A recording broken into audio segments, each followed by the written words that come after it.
અલ્લાહ પાકનું સૌથી પહેલા જો ઇસ્મ આવે છે તે છે યાહુ.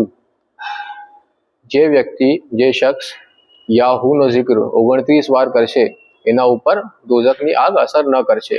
એટલે જે વ્યક્તિ 29 વાર યાહુ પડશે એના ઉપર દોઝખની આગ અસર ન કરે. સુબહાનલ્લાહ.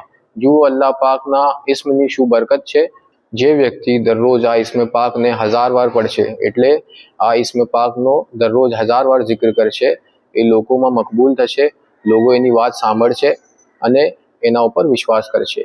જુમેરાતના દિવસે રોઝા રાખીને આ પાક નામ માટીના બર્તન ઉપર જાફરાનથી લખીને છોકરાઓને પીવડાવશે તો એ લોકોને સબક યાદ રહેશે.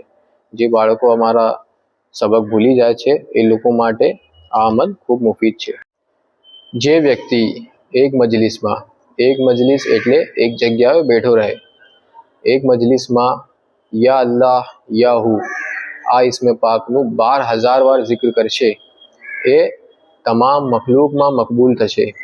દુનિયાની તમામ મખલૂકાત, પશુઓ, પક્ષીઓ, માણસો ને જિન્નો એનાથી મોહબ્બત રાખશે.